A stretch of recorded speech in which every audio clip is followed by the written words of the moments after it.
الحمد لله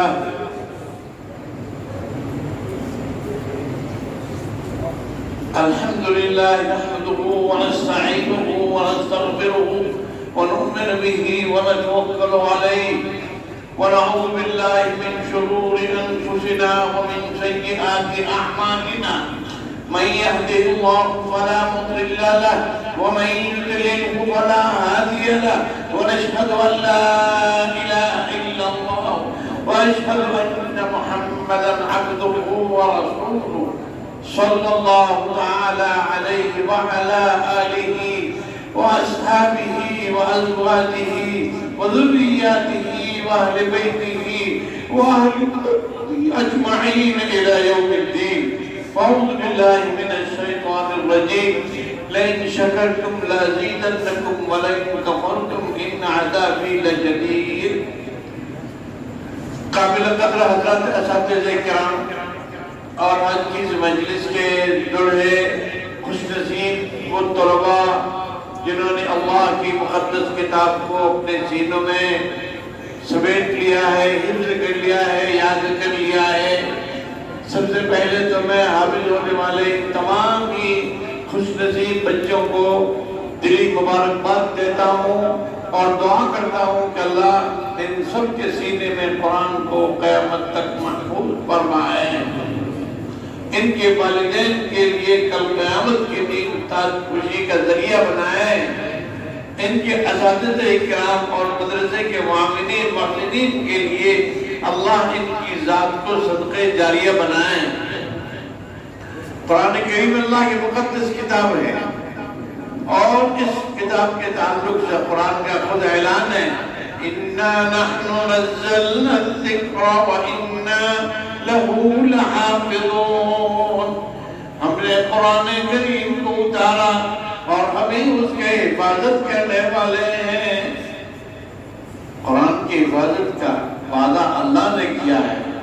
اللہ نے اس کا نظام بنایا کہ قرآن کریم حضور پاک صلی اللہ علیہ وسلم پر جبریل امین کے معرفت یہ قرآن نازل ہوا اور قرآن کریم کا سلسلہ جو چلا صحابہ کرام، تابعین، تبع تابعین اور علماء کرام اور مدارس کے ذریعے سے اللہ نے اپنی اس کتاب کی حفاظت کا ایک سلسلہ شروع کیا. ان میں کی ایک کڑی جامعہ ابو ہریرہ بدرپور کا یہ مدرسہ ہے.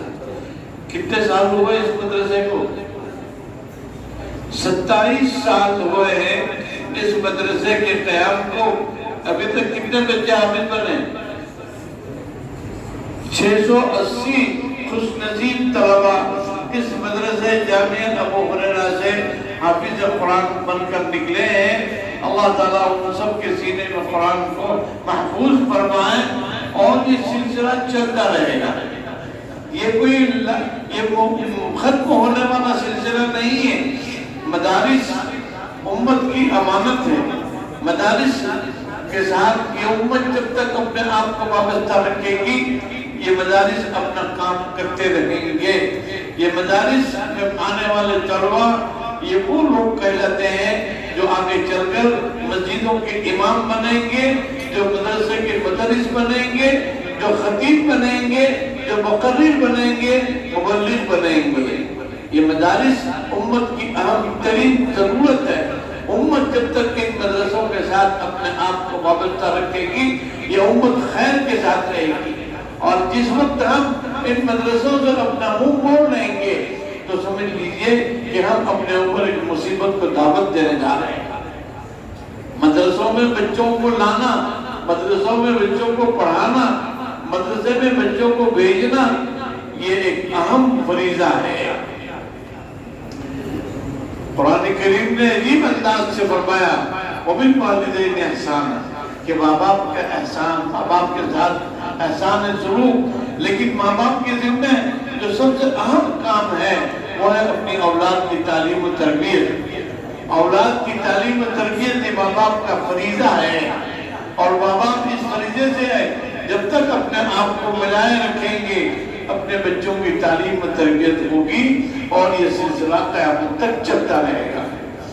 بہرحال آج کے اس محفل میں ہم ہونے والے حافظ قرآن کے سلسلے میں ایک بات میں کہنے جا رہا ہوں اساتذہ کرام کو کہ جو اساتذہ کرام جن کے پاس یہ بچے حافظ قرآن بنے ہیں ان کی ذمہ داری ہے کہ ان کے دور کا پورا خیال رکھیں.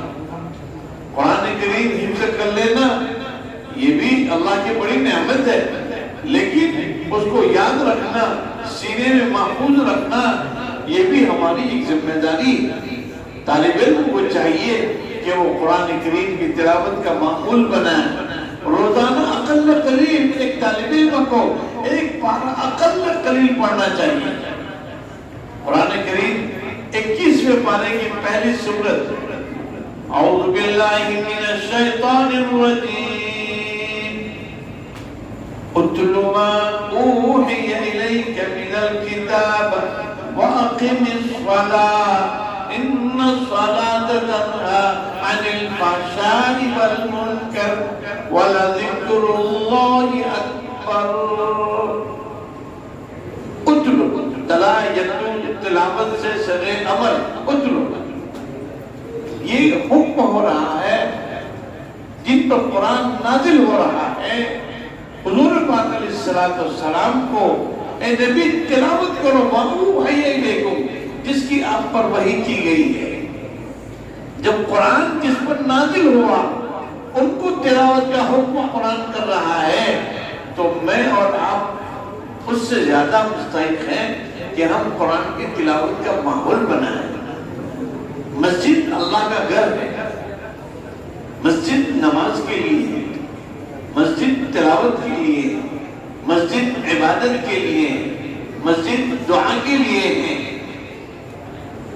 اگر ہم مسجد میں آ کر تلاوت نہیں کرتے اور مسجد میں آ کر باتیں کر رہے ہیں تو یہ بہت بڑا جرم و بہت بڑا گناہ کا کام ہے. ہمارے طلبہ مدارس کے مسجدوں کا جو خیال کرنا چاہیے وہ نہیں کرتے ہیں. اساتذہ کرام بھی اس میں غفلت برتتے ہیں. اساتذہ کرام کو بھی وقت سے پہلے مسجد میں آنا چاہیے اور طلبہ کو قرآن کی تلاوت میں لگانا چاہیے. آپ کی مسجد ہمیشہ قرآن کی تلاوت سے آباد رہنی چاہیے. جب مسجد قرآن کی تلاوت سے آباد رہے گی تو آپ کے اندر کا قرآن پڑھنے کا داعیہ اور شوق اور جذبہ پیدا ہوگا. آپ عقل کو آئیں گے تو آپ کو نظر آئے گا مسجد میں آپ جب کبھی جائیں گے تو آپ کو ہمیشہ مسجد قرآن کی تلاوت کرنے والوں سے ہمیشہ آباد رہتی ہے. ایک ماحول بنا ہے تو اساتذہ کرام کا کام ہے، بڑے طلبہ کا کام ہے کہ اپنی مسجد کو مسجد بنائیں، مسجد کو عبادت گاہ بنائیں، مسجد کو مستی کی جگہ، مسجد کو باتوں کی جگہ نہ بنائیں. مسجد ان المساجد للہ فلا تدعوا مع اللہ احدا ان المساجد للہ فلا تدعوا مع اللہ احدا. مسجد میں بات چیت کرنا نیکیوں کو ایسے کھاتا ہے جیسے آگ لکڑی کو کھا جاتی ہے. مسجد میں اگر بات کرنا، مسجد میں اگر مستی کرنا، مسجد میں اگر تلاوت کرنا یہ شان طالب علم میں نہیں ہے. اساتذہ کرام کو بات تاکید سے میں کہہ رہا ہوں کہ آپ نماز کے اوقات میں جلدی مسجد میں آئیے اور اپنی مسجد کا ماحول تلاوت کا بنائیے. اپنے پاس پڑھنے والے بچوں کو پوچھئے کہ آپ تلاوت کرتے ہیں یا نہیں کرتے ہیں. ان المساجد للہ فلا تدعوا مع اللہ احدا. مساجد کے آداب ہے. میرے استاد حضرت مفتی احمد بہمان صاحب رحمت اللہ علیہ انہوں نے سب سے پہلے احکام المساجد گجراتی میں کتاب لکھی ہے، تو اردو بھی ہوگی شاید.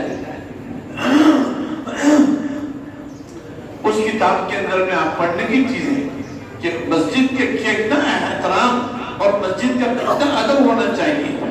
ہمارے طلبہ مسجد کا احترام ادب کے اندر میں بہت پیچھے ہیں اور جو بچے حافظ قرآن بن جاتے ہیں ان کو تو مشغلہ یہ بننا چاہیے کہ نہیں بھی مسجد میں آ کر سیدھا قرآن سیکھ لے کر بیٹھ جاؤ. اگر آپ عالم بن رہے ہیں اور عالم ہونے کے ساتھ آپ حافظ قرآن بھی ہیں اور آپ قرآن کی تلاوت نہیں کرتے ہیں تو آپ قرآن بھول جائیں گے.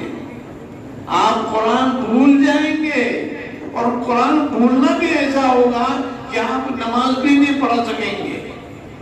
لہذا جو لوگ یہ چاہتے ہیں جو حافظ قرآن کہ وہ قرآن اس کے سینے میں محفوظ رہے، اس کو چاہیے کہ روزانہ قرآن کی تلاوت کا معمول بنائے، دور سنائے اور نمازوں کے اندر کا قرآن پڑھے۔ اوابین کا نظام ہے کہ کون لوگ پڑھتے ہیں؟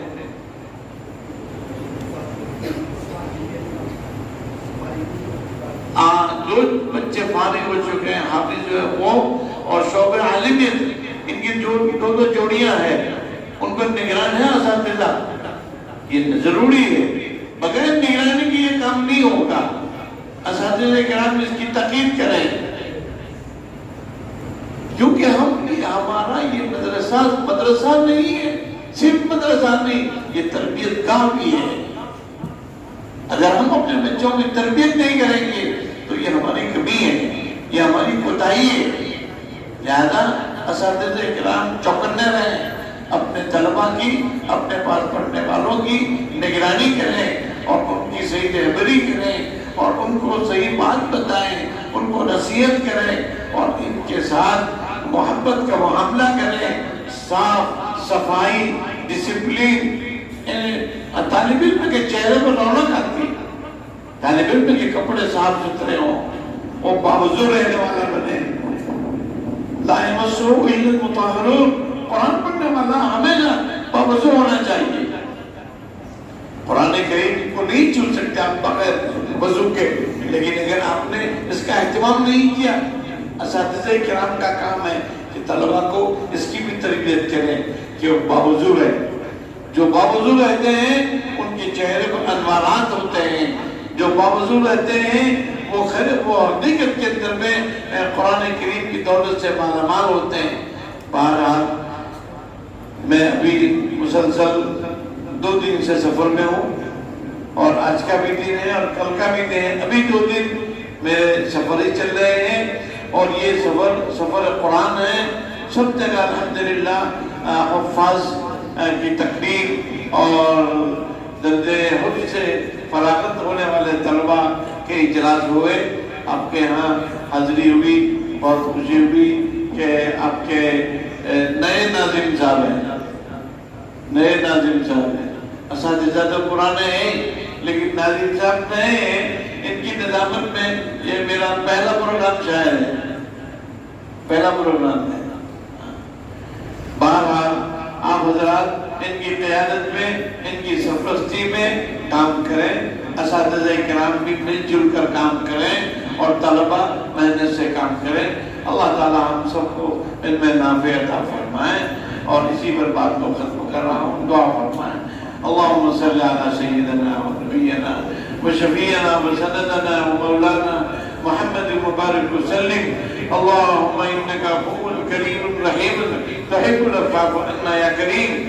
اللہم اغفر ذنوبنا وامحو عیوبنا واستر عوراتنا وآمن روعاتنا۔